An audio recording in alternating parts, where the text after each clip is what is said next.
Ladies and gentlemen, boys and girls, lax rats alike, welcome back to another episode of the Crease Dive. Today is Friday, April 1st. That's right, we made it to April. If you know anything about how calendars work, that means that we are just 1 month away from May. So, Doogs, how you feeling here at the pretty much the halfway point of the college lax season? I can feel the energy. I'm finally fucking done with college basketball. No more of that. Full head of steam with lacrosse. Bumping out the content. Got a lot of ideas flowing. I really am just excited for the next month or two with college lax, segueing into the PLL. So I don't know. I feel great halfway through the season. Connor Schellenberger is still the best player in college lacrosse, and no fucking surprises there. But yeah, I mean, halfway through the season, it's kind of crazy to think about. Yeah, I mean, this is the part of the year. Again, I think I've mentioned this before, but you start to see just like kids walking around. I don't know how it is in New York. Maybe you see a few sticks flying around here and there, but like I was driving through, had to go to my butcher earlier today in Philly, Mm-hmm. and as I'm driving through the city, see a bunch of kids just walking around with lax sticks in their hands. Weather's starting to get warm, so this is prime time lax season. We've got April, we've got May, then we've got the PLL coming up. So yeah, definitely with you there. But I'll tell you what, halfway through this season, um, it, I guess if you roll back the tape and listen to some things that I was saying in the first episode of the year, maybe I got a little carried away with myself as far as like Duke goes. I think that I think that we found out that Duke kind of stinks at the moment right now. But something that I mentioned was that there was going to be a massive gap between the top teams in the nation and then the rest of the schools out there. I think we're seeing that halfway through the season where it's a clear Terps 1, Virginia 2. I would say the Ivies and Georgetown are kind of right around there, but like they're Mm-hmm. definitely not like it's definitely a tier 1 with Virginia, Maryland. Then you've got a tier 2 with the Ivies, and you've got Georgetown thrown in the mix. You Yep. can we'll talk about this a little bit later, but if you want to kind of maybe put Rutgers into that category, I'm fine with it. And then there just seems to be a big time drop off on like nobody wants to show up to play. So, how do you feel about the way that first half is really shaking out here?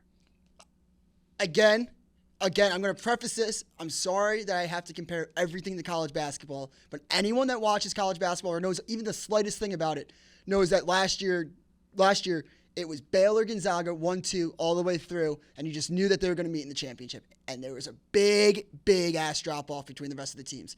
That's the feeling this year with college lacrosse. It's Maryland, it's Virginia, and then 50 feet of shit, and then you got like the next tier of people. I mean, I don't really think that anyone can take Rutgers too serious. I don't think maybe some Ivies. I do agree with Lorcan that the Ivies are so competitive that we won't really know. We won't really know how well they can compete with Virginia or Maryland until probably the tournament. So I don't know. I I think mean, you think about, I mean, this is one where it could go either way, right? Like the Ivies, they're gonna keep kicking the shit out of each other. Like mm-hmm. all those games, not this previous weekend, but the one before, like those three Ivy games all came down to one goal, back and forth the whole time. This past weekend, still a lot of tight games in the Ivy. So they're gonna beat the shit out of each other, and then they're gonna beat the shit out of each other again in the Ivy tournament. So Mm-hmm. like you have to wonder, like, okay, like Maryland's got a cakewalk through the rest of the Big Ten. Like Yeah.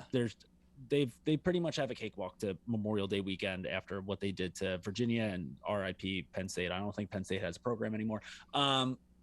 And like Virginia, like the ACC is not really much of a threat to them. So like they're both going to be cruising into the last part of May. Meanwhile, these Ivies have to just like go to war with each other week Mm-hmm. after week after week. So like, is that going to hurt the Ivies because they're just beating the shit out of each other? Is that going to make the Ivies battle tested so they'll be more ready for when they do end up facing Virginia or Maryland in the tournament? We'll wait and see. But it is interesting how like there's one really good competitive conference right now. Like Not really what we're used to seeing. I do think that UNC could steal one from Virginia. I truly do. I think that just Chris Gray goes up to another level when they play, and Colin Cage goes up to another level when they play. We saw that last year. They were really the only team that could play with Virginia at some point, I feel like, especially towards the end of the year. Besides Syracuse fucking sweeping them. That was still insane to me. But yeah, I think that the Ivies, we were talked about it with Larkin a couple episodes ago. If you haven't checked out that episode, go to the YouTube, watch it right now. But Larkin basically said that the Ivies should have multiple teams, more than 2, into the tournament. If there's a year that there's 3+ teams from the Ivy getting into the tournament, it's this year. I think they have 4 teams that are legitimate tournament contenders, Final Four contenders. And as I said last week too, is I talked about Yale, and I said Yale sucks right now. And of course, I knew right after that, I took Yale money line because I was like, this is just what happens in my life. I say a take, it sucks, and then I just fade myself. But Andy Shea, I said this, Andy Shea is a very, very good coach that by the end of the year, they could be Final Four contenders, and it wouldn't surprise me. I saw Shane Thornton, a former Yale player, said that that Andy Shea is a top 5 coach in every college sport. I think that's crazy, but I think he's a top two college lacrosse coach right now. Top 5 out of that. It's not even close. It's not. So we're gonna have to go Danowski for the best college lacrosse coach, right? Then you got Gino Auriemma from UConn. Then you got Nick Saban from Alabama. Then you got Jay Wright from Villanova, and you still have to throw Coach K in there because he's still got like 5 days left until he's dead. Okay, so but do you put Andy Shea in there in about 3 days? No. Do you put him in the top 10? Do you put him in the top 10 in 3 days? Well, I do think he's the second best lacrosse coach. Am I forgetting anyone off the top of my head? I mean, I think that Tillman is there. Like, yeah, I mean, what are we talking about then? Yeah. Same national championships, and what? He has about 100 more Final Fours? Yeah. And then, I mean... Even Shane's brother was getting into the mix. Do you give Lars the edge there, or is it just like he has Connor Schellenberger, he has Matt Moore, he had Dox Aiken? Like, I think he had a few more horses to work with than. Not saying that, like, I mean, Yale obviously gets studs in, but what? No, for sure. Let's kick Saban out then.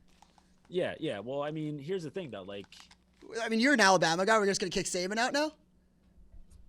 I think you have to. I think that the best coaches in all of college sports are all lacrosse coaches because you think about what they.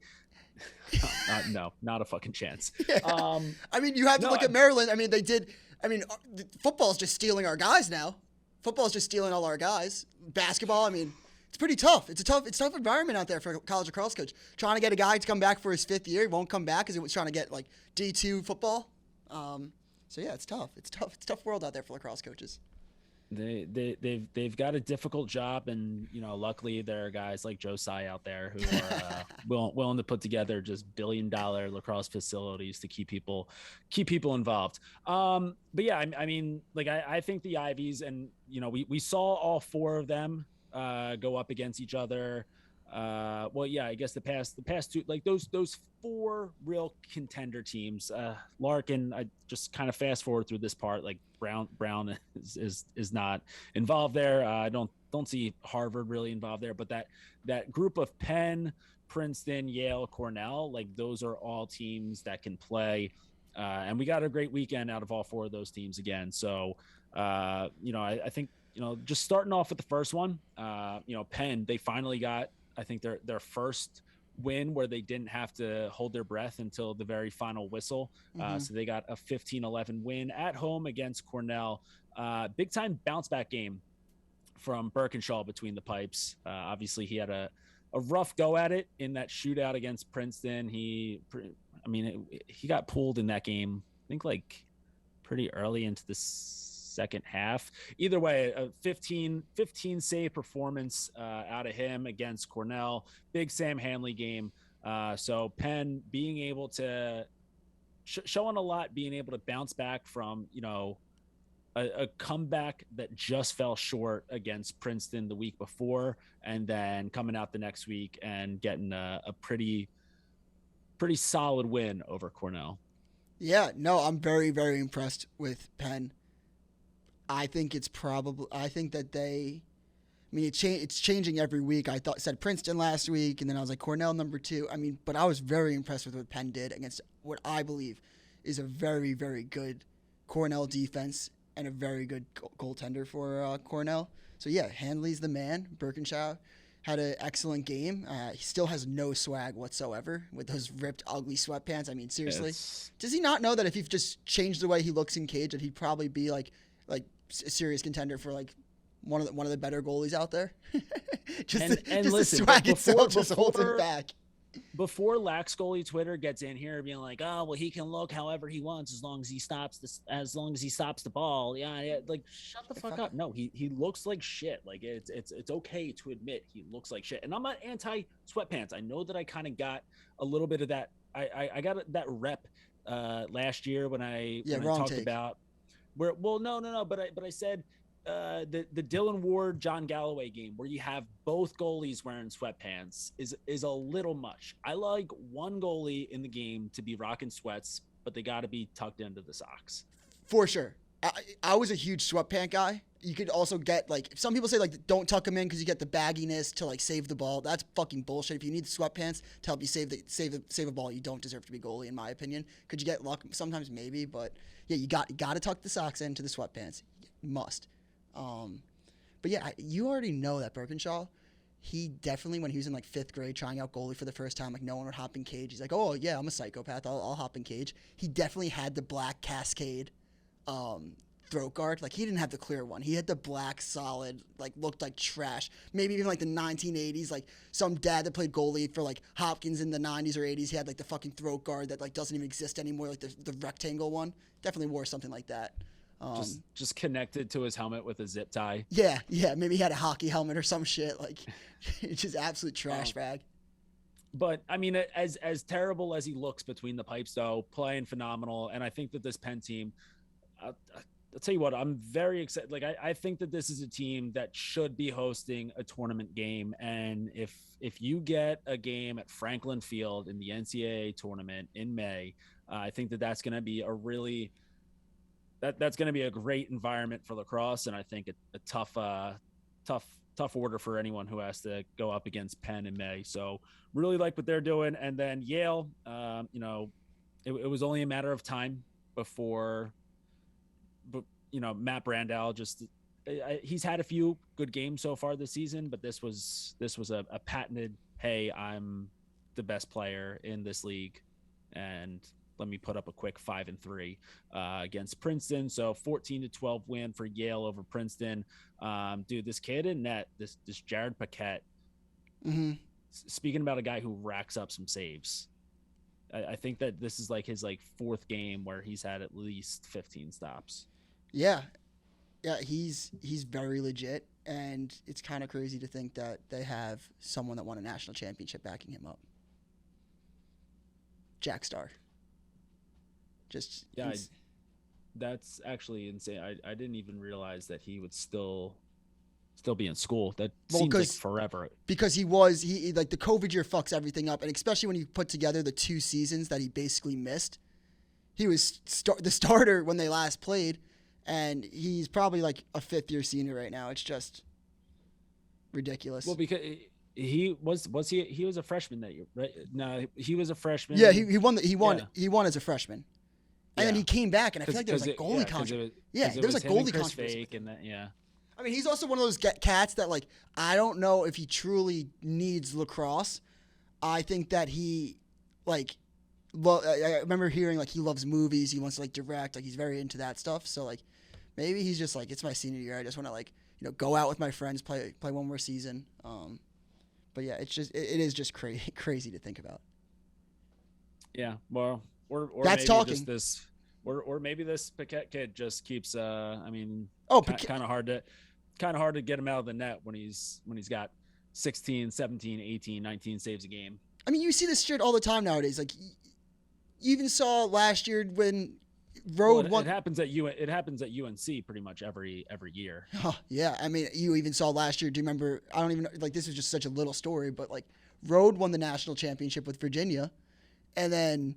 The COVID year. And then the next year they came back, first game back, they had Bobby Gavin, the Syracuse goalie right now, starting instead of road, and everyone's like, "What the hell is going on?" But it's goalies have a tough life. I will say that you could be the best goalie in the nation, but if a freshman comes in and he stops the ball better than you, they don't give ifs, ands, or buts. It's not like an offensive player, oh, he just had an off game, or a defense player, oh, he just missed some slides. Let's just get him out. He'll start the next game. No, goalies have a very short leash, in my opinion. Yeah, I mean, if the one goal. The key to lacrosse is to let in the least amount of goals possible, while the offensive players have to score the most amount of goals possible. So you want the goalie that can stop the ball the most. It's actually never really thought about it that way. You have to not give up a lot of goals if you want to win, but at the same time, you also have to score more. So, Joe Keeks, break that down in the stats department for us and see if that math checks out. One goalie though that I feel like probably has a pretty long leash, but never really has to get it yanked too tight. Colin Kurst, another big performance for him in Rutgers. They had a big time statement win over Ohio State that got things going on our Big Ten Saturday. Not good with dates. Our Big Ten Sunday slate of games. So 18-7 win for Rutgers. That was a game that looked pretty ugly early on for Rutgers, right? They were just kind of pissing the ball away left and right. Mm-hmm. But then all of a sudden they just, I don't know, that Rutgers and their NASCAR offense. I don't know how many people were watching this game. Were watching the broadcast on Sunday, but holy shit, if you were watching it and you're not sick of hearing about Rutgers NASCAR offense, it's a shame. I think that it was Ryan Boyle on the call, and I think that he was the one who just constantly kept bringing up the NASCAR offense. No. I hate that. We get it. Yeah. I mean, they like to get the ball up. They like to move it quick. They like to go in transition. Every single time that they touch the ball from like the second quarter throughout the rest of the game, this NASCAR offense. But yeah, I mean, they survived. I think Ohio State, they probably came out pretty sure it was like 3-0 pretty early on in that game. Rutgers just couldn't get anything going. Me as a noted longtime Rutgers hater was loving to see it. And then I don't know, the wheels just fell off for Ohio State.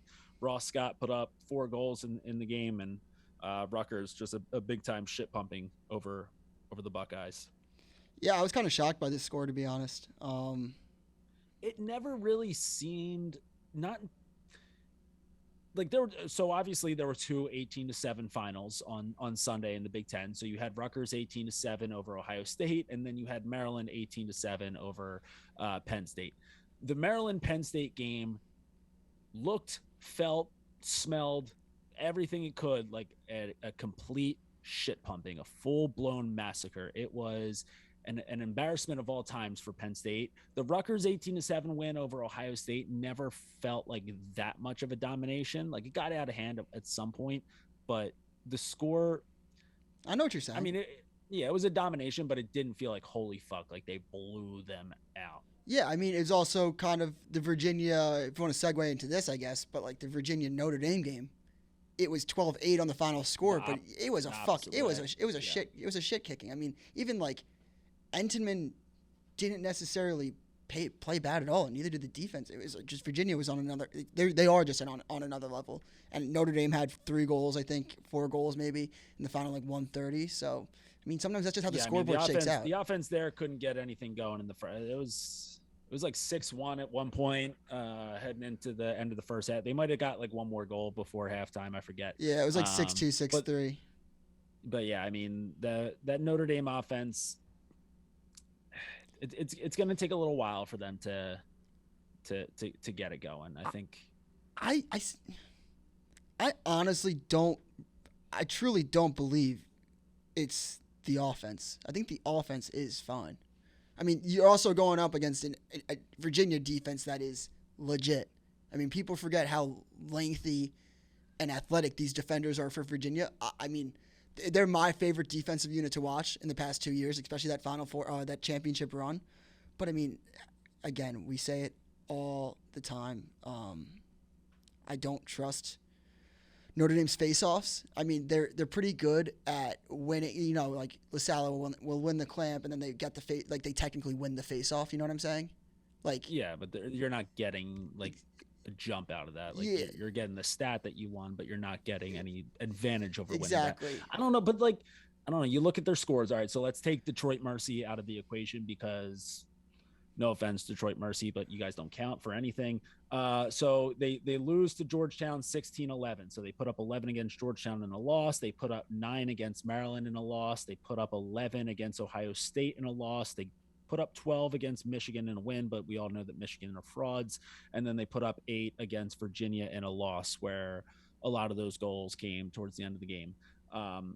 Those just aren't numbers in the shot clock era that are really, unless you have a defense. Yeah, exactly.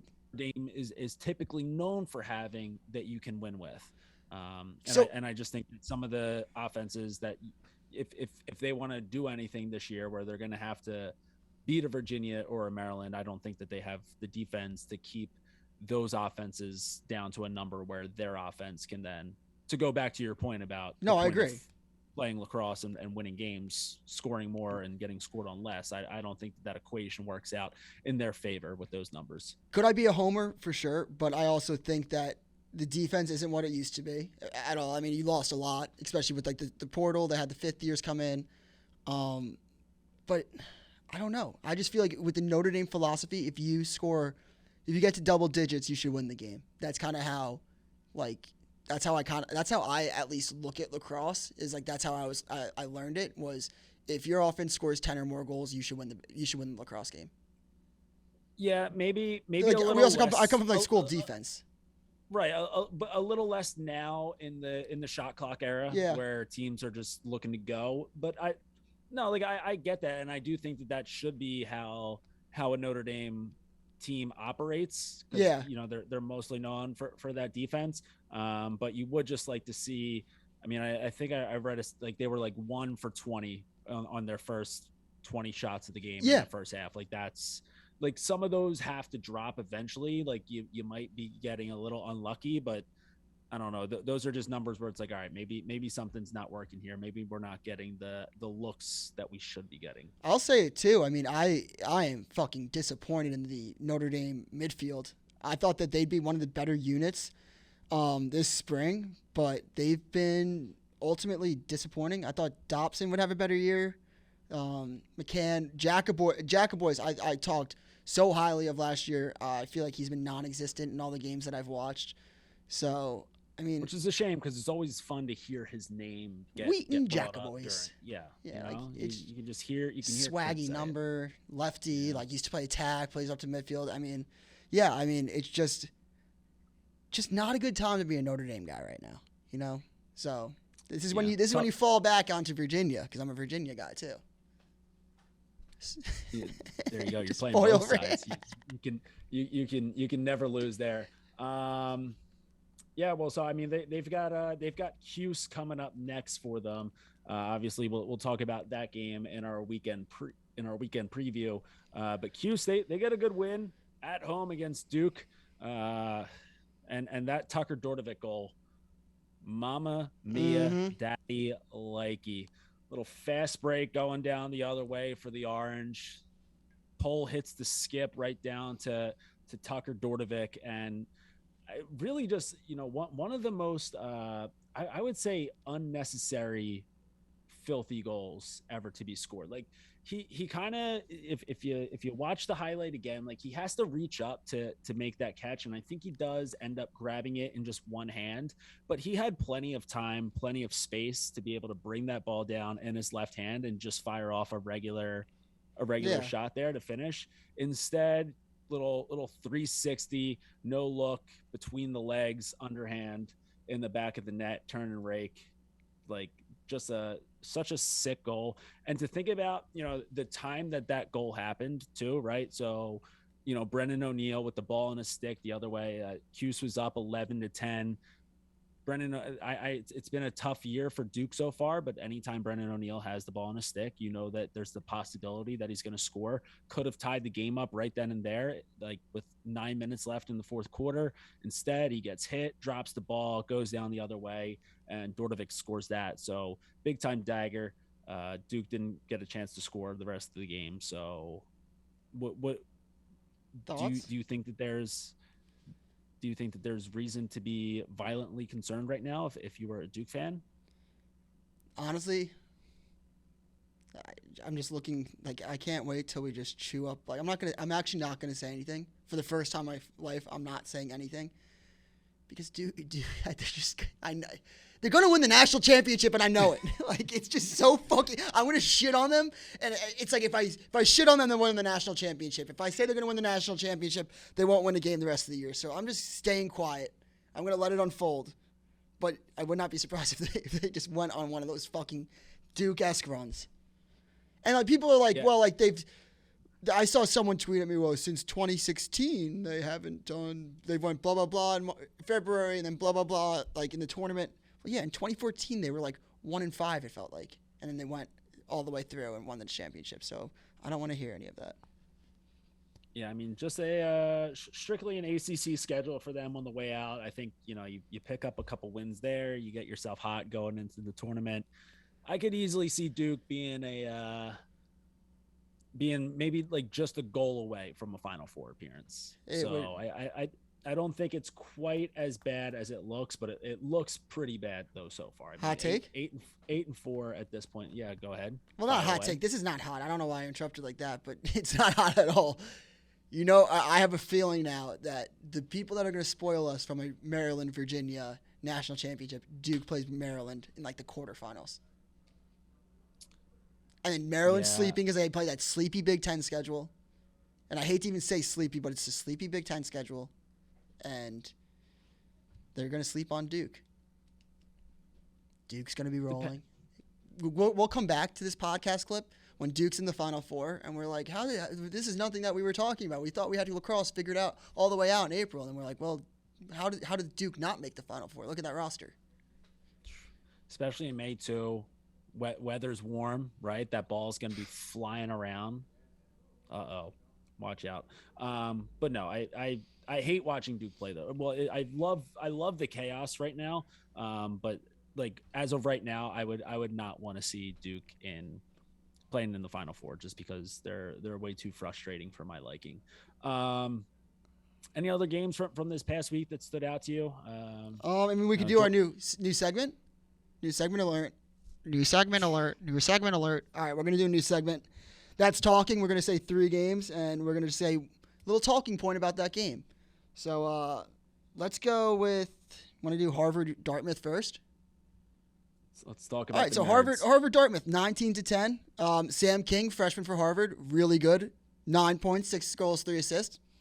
That's talking Harvard-Dartmouth. You got anything on that game?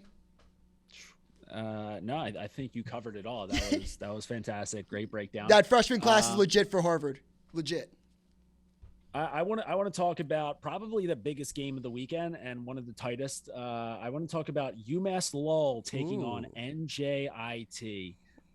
Just a massive game here. Both teams heading into this one 0-7, right? Both teams looking for their first win. So you know that this is going to be a grind. It's going to be a battle.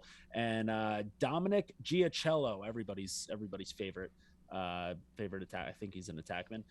Dominic Giacello for Umass Lowell scores the game winner.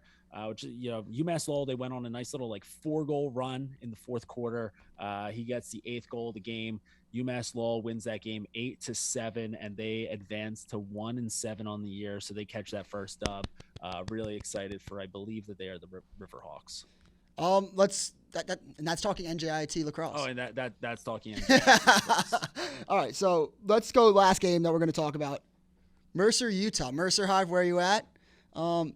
They got destroyed 23-9. The Mercer Hive doesn't look like they're buzzing right now, but they have Sean Goldsmith who put up a whopping 2 points. So at least you guys had him this year and he wasn't at UNC. So that's talking Mercer and Sean Goldsmith. Great job, guys. Another segment that we have, let's do say something nice. So I'm going to say a team, and then I'm going to say something nice about them. Bellarmine. They played with UNC for 3 quarters. That was cool. Michigan. I like Bellarmine because you don't see a lot of lacrosse in Kentucky, and I think that they've got a good stronghold on that. Are they in Kentucky? No, I'm not saying you're wrong. I thought they were in Michigan. Bellarmine? I'm almost positive they're in Louisville. Yeah, Louisville, Kentucky. That's what Google said. Google just said Bellamy, Louisville, Kentucky.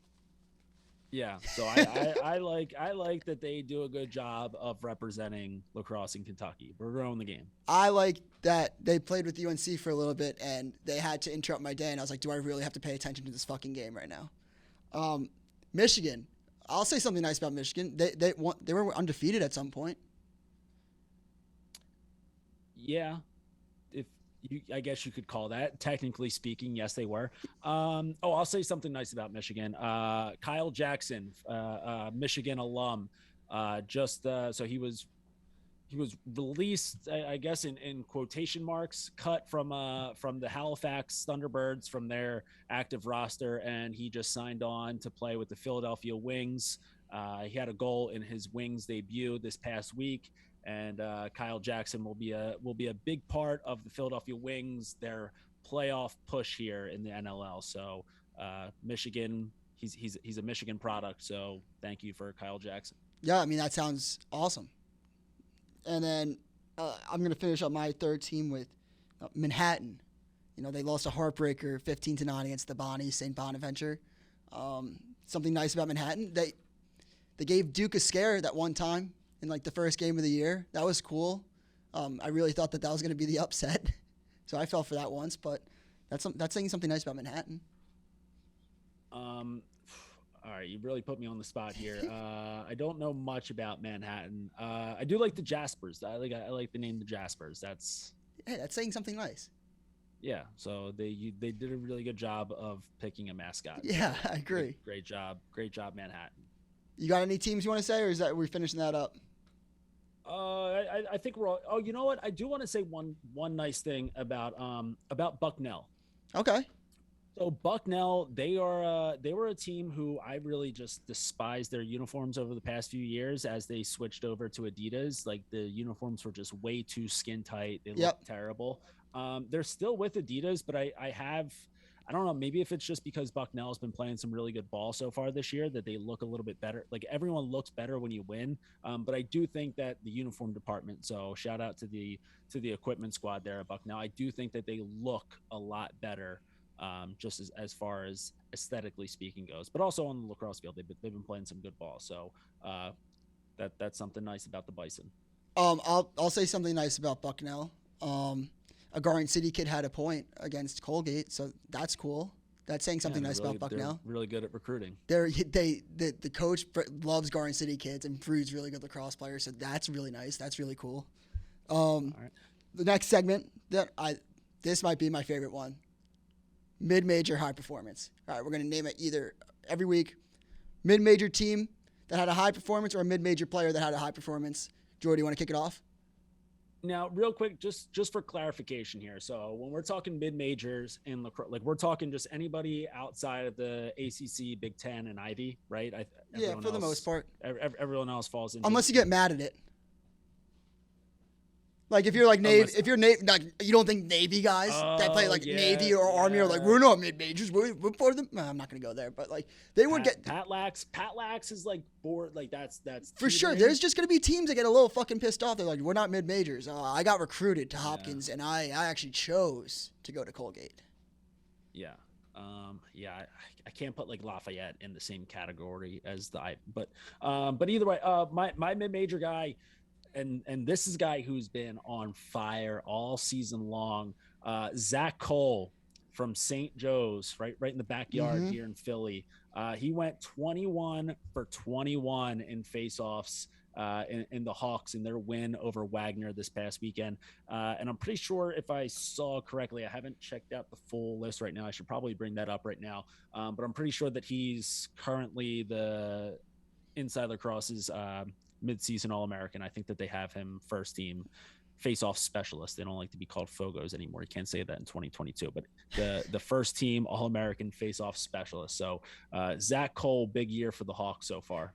Not to get political, but if you're a Fogo out there, a really funny thing that I think you should put in your bio is like pronouns like fo and then go. I just thought of that. Like, I'm surprised no one has done that yet. Or like sign off like an email to a professor. Like you have to put like the pronouns in college now. So like fo, then go. I think that's just a good, funny joke. If you don't like funny, then just skip this part. That's just funny. My mid-major high performance, Vince D'Alto. Boston University. You know, they got Urizione, the little Italian from the hockey team Miracle. Vince D'Alto, 14 points. And you're going to be like, what? Did he have 13 goals, 1 assist? He's a ball hog? No. 50-50 right down the middle. 7 goals, 7 assists. Fucking epic performance. That's my mid-major high performance of the week. Yeah, it's dude. They beat Lafayette. I would kill for 14 points in a year. and if you're out there putting up 7 and 7 in 60 minutes of lacrosse, that's a stud performance right there. So he had more points than Lafayette had goals. 21-11 Boston University. Vince D'Alto had 14 points. Lafayette had 11 goals. Was it a home game for the Terriers? Do you know? No, on the road. It's a shame. Would have been nice if you would able just head straight back to the dorms after that game on a Saturday and then just get absolutely crushed after putting 14 up. Sure, the bus ride home though was still a good time. Any other segments? Real quick though, so anyone listening right now, some feedback on the segments would be fine. But if you do like the segments so far, feel free to nominate any players that you think should be we should shout out for a mid-major. What was for that sure? Tweet at us the Crease Dive. Mid-major what? Mid-major high performance. Mid-major high performance. Okay. What about mid-major major performance? Fuck, I screwed that up so bad. Or give us some suggestions on teams that you want to hear us say something nice about. Like, maybe we've been shitting on your team for a little while now. Yeah. If so, yeah, we just want to give you more segments. We want to give you more segments. Divers. Speaking of more, do we have any more here before we get into our weekend preview? Oh yes, this is just good old Colin Coward kind of stole this one right out of the herd. Buy, sell, very very self-explanatory. Buy a player or team, sell a player or a team. I know you've got some tricks up your sleeve with this one. So why don't you take the first gander at this? Yeah, I've been on this train for quite some time now, and I'm not going to get off anytime soon. Listen, I already mentioned that I was really impressed with Rutgers with their win over Ohio State on Sunday. I thought that it was really good.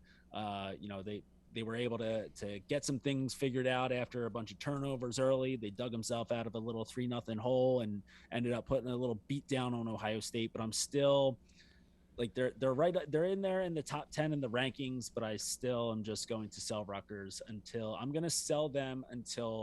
they prove to me that I have to buy them in the tournament. Now, does it hurt having to sell a team that has Colin Kurst between the pipes? Absolutely. But until they have success in the tournament, I'm selling Rutgers. That's more than fair. Anyone you're going to buy? Do you have anyone that you're? Oh yeah. Let's do sell buy. Okay, sell buy. Go ahead. All right, I'm selling the Sixes roster. I mean, anybody that's listened to the podcast in the past year knows that I'm a huge Sixes guy. I love the idea of Sixes. I think it would be great for the growth of the sport. I mean, is it the lacrosse that we all grew up in knowing? No, but I think that it will help with the overall growth of the sport. I'll read out the roster: Matt Brandel, Liam Burns, Ron Conrad, Adam Gittleman, Zach Goodrich, Jack Kelly, Gutty, Connor Kurst, Brad Smith, Sowers, Brian Tevlin, Brian Tierney. That roster is either so strategic because I'm stupid, or they are just missing some of the clear best players. And I mean, maybe they're just eyeing down 2028, but there's better people. Like, why isn't Ryder Garnsey on there? Yeah, I don't know. Like, does Canada have a roster that's out right now? Like, might have to look at what they have going on. Oh, so this is strategic. Oh, this is why. Well, because you think about, say, like, it's box lacrosse where some smaller, shiftier guys can have a little bit more success than they would in box, but it's still like the same thing. So you need guys who can get up and down quick and play a little bit of defense. Don't get me wrong. I do like a lot of I get like the Ron Conrad, Brad Smith love, but it just doesn't make sense to me. I don't know. Yeah, then you got like Connor Kurst in there, who's like a bigger body, Mm-hmm. who you could see him having some some box success. I think that Gutty has played in some NLL games, and so I think that he's a guy who understands that game. Yeah. Yeah, it's not a roster that I'm like stud stud stud stud stud stud stud like great lacrosse players all around, but it's not like it's not a roster that blows your dick off the first time that you look at the roster. Um, but I think that I don't know. I would like to see them play a little bit more before I sell them. I think they just rushed the roster a little bit. Again, if they're planning for 2028 and these are the guys that right now we would send in 5 years, that's fine. But I mean, if we're trying to win the World Games next year, I don't really get the roster decisions. So that definitely can have something to do with it. Yeah, I'm just trying to think about like who else I would have in there. Do you have anyone that comes to like the top of your mind besides like Bubba Fairman. Shelley? Yeah, I mean, I know would be. that's not a dig at anyone. That's like Bubba Fairman. He's ton of offensive talent, Athletic. and he's proven that he can get up and down the field and play some D. I think that he's a guy who's made for this. Who's the guy? Richard. There's two of them. Jake. Let's go, Jacob. Yeah. Because like again, you like the way that sixes. I gotta watch a game. I watched like a minute, so I think I'm like an expert on sixes. I should probably just go to the World Games and just see what's going on down there. That'd be a fun little road trip, documented in a vlog. Let's get that set up, and we'll get it on the YouTube. By the way, make sure you guys are all subscribed to the YouTube. Mm-hmm. Make sure you tell your friends, your family, your enemies, tell everybody that you come across to subscribe to the YouTube. Yeah, I mean, again, like I said, not a blow your dick off roster at the first sight. But maybe when we see them play, I'll change my mind. So I'm gonna hold there. I'm not buying. I'm not selling. I'm just gonna let that one marinate for a little bit before I join you either way. Hey, fair. I'll sell this roster because a gold medal will shut me the fuck up, and you know who wins in all of that? America. So if that happens, you're welcome. I won't get any thanks. I won't get any praise, but I deserve it. Anyone you want to buy? Yeah. I'm buying Yale.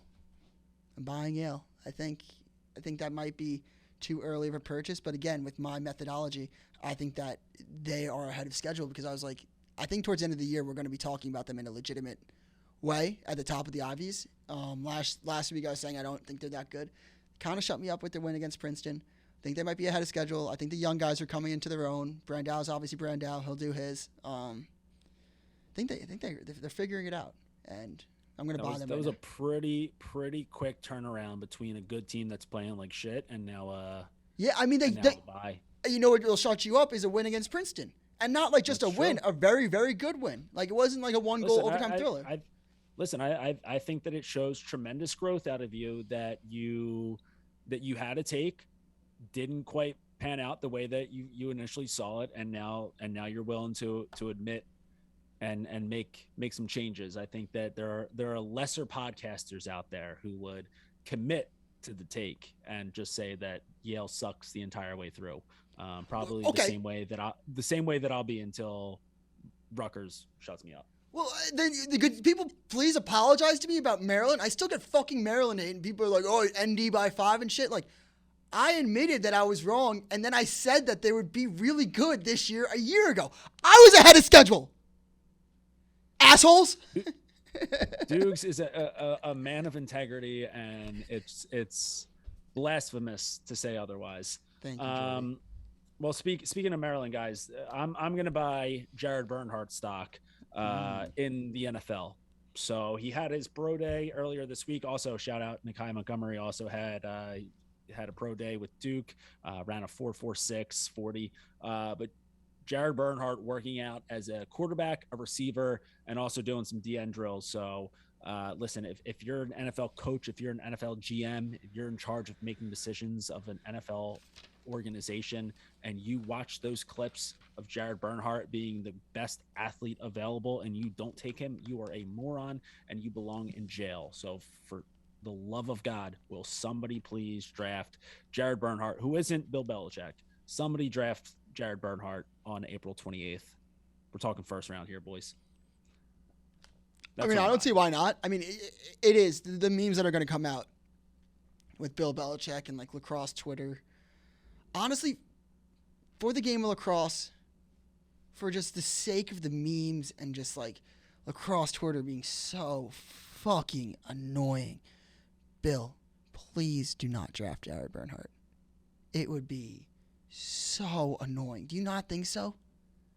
No, what I'm saying is I'm actually surprised that, again, I've actually done a pretty good job of cleaning out my timeline and not having a lot of lax Twitter in there. I've got a lot of people muted at the moment, but I haven't seen as many of the Bill Belichick in the Hopkins pullover with like the with the just that meme that we typically have, where it's, does he have binoculars in that picture? I forget. Either way, yes. Bill. Yeah, so Bill with the binoculars in the Hopkins pullover. I haven't seen as many of those as I thought I would about Jared Bernhardt so far. So maybe it's just because I'm not following enough Flax Twitter right now. Maybe it's because you're all muted that I haven't seen it as much, but I've been pleasantly surprised at that. Yeah, I agree. I saw one, and then I threw up and shit my pants at the same time because I was so disgusted. But I think it's way too early for this. But yeah, I mean, I agree. I do hope that Jared makes it. It is also just like somewhat disappointing, in my opinion, that all of our really, really good lacrosse players in the past like 5 years all go play different sports. But that's not here or there. That's not up to me. That's an own personal preference. But it is a tough look for the growth of the game that our best players are kind of going to other sports. There was someone did ask him the question, like, hey, like, do you see still a future for yourself in lacrosse? And he said, yeah, maybe there's something there, but I haven't touched a stick in a while. You think he'd be good? I mean, you think he'd pick up the stick and be pretty good? Yeah. All right. Here's a hypothetical. It's like this. It's the same thing though as like Pat Spencer. He probably didn't even bring a stick with him when he went over to play. And where did he play in? Did he play in like France or Turkey or something like that? Either way, probably didn't even bring a stick with him. Probably hasn't touched a stick since he's been playing with what the hell's her name? Capital City Go-Go or something like that. Probably hasn't touched a stick in years. He's still gonna be the same. He's just got that vision, and he's going to have that athleticism where Pat Spencer can pick up stick tomorrow and be one of the better players in the PL. Yeah. It might not be. It would probably take him a couple weeks before he's like, oh fuck, like Pat Spencer is about to have 4-4 on us.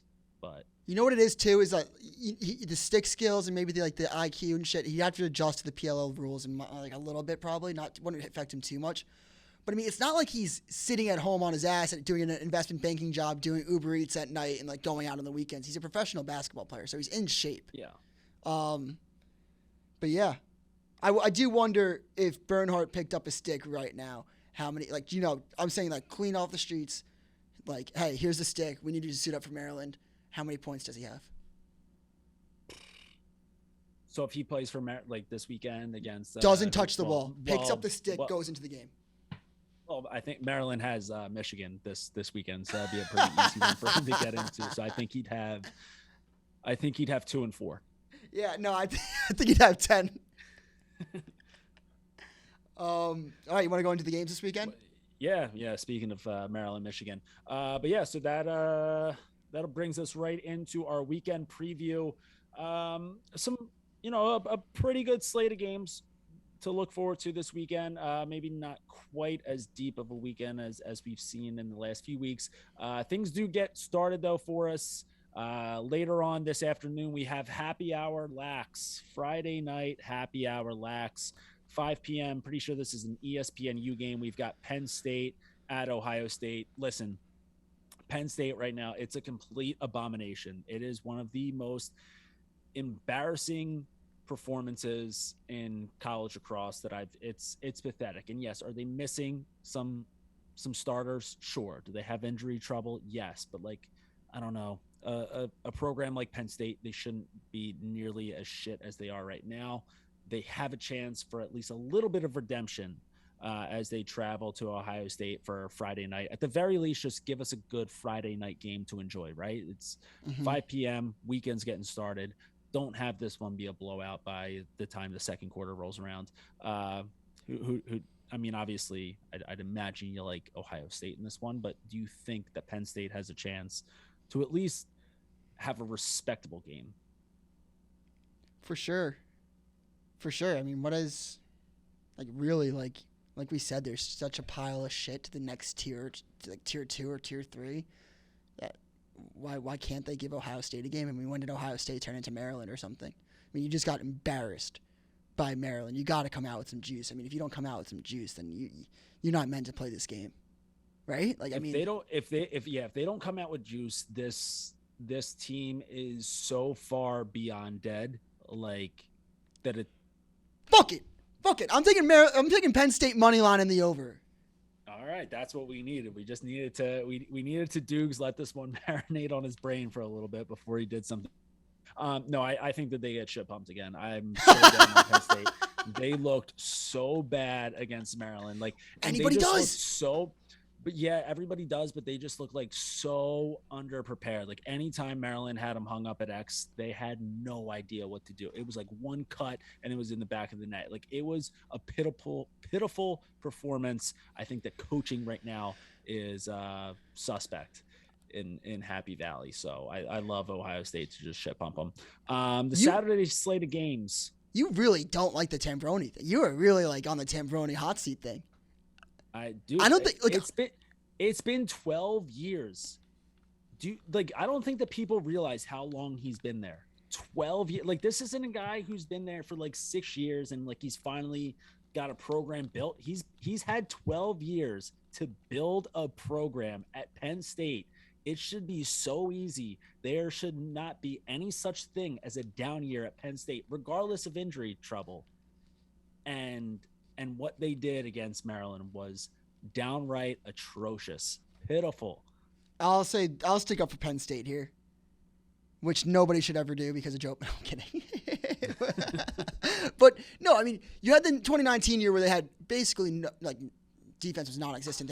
They were probably playing the NASCAR offense with Ament and Mac. I think Mac is fucking amazing, but Mac needs a feeder like Ament. Like, it's not like Mac will get you off the dodge and can like create really for his own. He's a fantastic shooter. So you had the 2019 year, then you had 2020 where they both came back, and the COVID year happened, and then you only had Mac in 2021, who like they were like respectable last year, but were nothing even close to contenders or anything. So right, I do think just give him 1 or 2 more years to let this to let him settle a little bit. I think that right, but what I'm saying is it's been 12 years. They made a Final Four, though. You don't think that in 2020 they could have made the Final Four again? They were definite contenders to make the Final Four again. National championships. Yeah, I agree when you have the horses, but I'm saying that they're at a point now where even with some injury trouble, like it shouldn't be this bad. All right, fine. No. We won't agree on that one. Yeah, we won't agree. We won't agree. I'm anti. We don't have to. Yeah. I'm gonna bring it up every week, but we don't need to go in depth with it every week. The Saturday slate of games gets going. Listen, we've got the battle of the thickness going down at 12 noon. This should be on ESPN Plus. We've got High Point taking the trip down south to play at Jacksonville. Max Wahlbaum versus Asher Nolting, couple of thick attackmen in that one. Looks like Jacksonville is going to be favored here by 2, over under set at 29.5. So defense looks to be a little non-existent in this one, and give me the over. And like, I want Wahlbaum and Nolting. Like I want them each. I would just love a Braveheart between the two of them for 60 minutes, although they probably need a few breaks here and there. Yeah. But I just give me all the goals in that one. Yeah, I like High Point +2 in this one. I just think that they've probably played a little bit more recently, better competition than Jacksonville. Obviously, Jacksonville really wants this one because High Point has been at the top of the SoCon for a little bit. But yeah, I like High Point in this one. I'd say biggest game of potentially the season. Biggest game of the year, maybe. Duke versus North Carolina, at least in basketball. The lacrosse game is going to be pretty good. But no, I mean this is the sports gods working overtime in this one to give us a Duke UNC Final Four game in March Madness, and starting off that Final Four weekend with Duke UNC on the Lax Field. So we have, I believe it's going to be Duke taking the trip down Tobacco Road to UNC for this one. Do you see? I mean, give me your thoughts on both games, the lacrosse and what will be Coach K's final game with Duke. Look, I think it's just at this point, just the refs are going to give Duke the call no matter what. Because we're talking. Duke will get the calls because they're actually I don't know what sport we're talking about, but Duke in both games will get the calls. Duke will get the calls. But I don't know. I kind of like. Look, I guess this applies in both games too. I mean, Duke. There seems to be nothing to lose for Carolina in both games.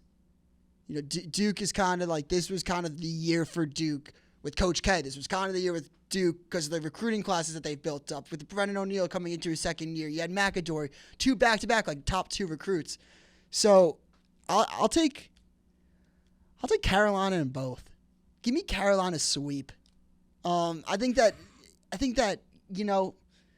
the whole world's going to be on Duke with Coach K's last year. I mean, does somewhat of it feel like a storybook ending for sure? But I like Carolina in both. Fuck Duke. Yeah, I like that. I like that as well. I think it's more fun. It is more fun. It's what I want to see. Do I see Duke losing 2 games in a row? Gonna be a little tough. But I mean, it's a big time weekend for home dogs. A lot of home dogs on the slate this year. And right now, we're looking at Duke -1.5. So Carolina as home dogs, I like them. I like them coming out on this one on top. So I'm right there with you. So the other good ACC game this weekend is going to be Cuse versus Notre Dame. A couple teams who right now could they still make something out of the season? Both of them, sure, but I think the loser of this one, their season's for sure done. So who do you think is going to be the most done after this weekend? We've got Cuse taking the trip over to play at Notre Dame, and we've got Notre Dame -1.5, total at 24.5. I see Notre Dame -1.5. Did you read that right? I think that's what I just said. Yeah. Maybe I lose brain cells by the minute. But what do you think I'm going with? Notre Dame -1.5. I mean, what are we doing? Must win. Tease that up. Yeah. Tease that up to 5. Yeah. I mean, what are we really talking about here? Is it really a question for debate? I will say that the friends over at the post game probably have a healthy wager on that game. That'll be a little fun for like lacrosse Twitter, but yeah, no, I got Notre Dame in this one. No fucking chance. Speaking of those guys, shout out Evan Malloy going through ACL surgery as a guy who's had both of those done. Also looks like he's moving this week. So a lot going on for Malloy at the moment. I would like to see the Orange pull out a win. I think if there's one guy out there who needs a win right now, it's Malloy. So give me the Orange in that game. Look, if we're on the topic too, I was gonna say this earlier, but like the only person, like, I would like to say that I'm the goalie guy for lacrosse Twitter, but I mean, if anyone has a say in swag, I will give Evan Malloy the rights to that. I'll be the club guy. Let me be the club lacrosse guy. He can be the goalie guy. I saw he had some good takes about the goalie swag. Yeah, but I feel like intern Drake has more. I mean, Drake is the drippiest guy of all time. Drake is the drippiest goalie that there ever was. We need him. We need more comments from him. We need more comments. Maybe we'll bring him back on the show. Next week, you heard it here first. Drake will be making his reappearance on the Crease Dive. And then we've also got Penn Yale. So this is, for my money at the moment, I think that these are the two best teams in the IB. I think that Cornell is very good. I think that Princeton is going to be great in the future. I think that they might just be a little too young right now. I think that right now, if we're talking about an Ivy team that will be in the Final Four, it'll be it could be both, but I think it would be either Penn or Yale. So we've got Yale hosting Penn, but they're home dogs right now. So we've got Penn -1.5, making the trip up to Yale. Doogs, I know that you just said that you were buying Yale. Yeah. I've been pretty high on Penn all episodes so far. So I think that this should be the one right now where this will be the little battle between us. No. No. Just because I'm buying a team doesn't mean I like the line. Jordie, I'm a gambling man. I like a line. I take the line. I mean, Penn, I don't need to buy them or sell them. I like them right where they are. I like exactly what I'm getting out of Penn. -1.5. Fuck yeah. I'll even take I'll take money line maybe. Like screw the points. But yeah, I mean, obviously I think Yale's really good, but I think that Penn's probably the best team in the conference right now. I mean, shout out Kyle Thornton. He was a Penn Notre Dame guy. Grew up with him. He's the one that sold me on Penn. He's like, Penn is legit. He talked to me for like an hour about them. So I really like Penn. But obviously I do like the under in that one though. It looks gritty. Set at 29.5. I think that this one we get a good goalie performance out of both teams. So I like the under. Give me like a nice like a 13-11 win. Yeah. For Penn. Sure, that sounds great. All right. There is a Big Ten Sunday night game with Hopkins Rutgers. This would be a big time win for Hopkins in at least as far as my selling of Rutgers goes. Don't really see it happening, but I mean anything can happen on Sunday night Big Ten action besides Penn State beating Maryland. That would never happen in a million years. And any thoughts on this one? Or I don't have any thoughts. I have to say something to Hopkins really quick. So I saw some people tweet at me, DM me, go at me on Instagram like, oh, just give him his recruiting class. You know, like Hopkins will be back. We just beat Michigan. When the fuck does Hopkins give a fuck about beating Michigan? You're Hopkins. That's like Alabama bragging about beating Arkansas. In what world do you brag about that type of win? It was quite literally embarrassing for anyone that's a Hopkins fan. If you're celebrating a win against Michigan, kindly reassess where you are as a program. You celebrate wins against UNC, Syracuse, Duke. You don't celebrate wins against fucking Michigan. Grow up. That's my take. Couldn't have said it any better. I think that's a good take to go out on. So that wraps up. Wait. I got two more picks. All right, parlay this: Virginia -5, Maryland -6.5. Those are my two teams. Love them. I think Maryland's gonna murder Michigan, and I think that Virginia is going to cover against Richmond. 5 over the Spiders. I see the Spiders being a little sneaky. I mean, come on, it's Virginia. They have Schellenberger. They have Matt Moore. I mean, they're pretty good. It's Richmond, but it's Final Four weekend. Couple guys who might just want to kind of hang out this weekend before they really get the rest of the ACC schedule going. Virginia made the NIT. They don't really care. All right, that's fine. All right, parlay that, and that'll do it for this week's episode. Make sure that you guys are following us on Twitter and Instagram. We are at the Crease Dive. Again, please subscribe to the YouTube. Gonna have a few videos, a few things in the works at the moment. And anything that you can announce yet? Yeah, I can announce this. 2 goalie challenges coming up. We're filming one Monday. Going to try to film the other one next week. I'll say this. You get us to 200 subscribers, I'll drop one right in your faces. 200 subscribers by Monday. I will drop a goalie challenge in your face by Wednesday. And if that Doogs parlay hits, get us to 250. And that'll do it. And in the meantime, we will be keeping it low to high to the day we die. We out.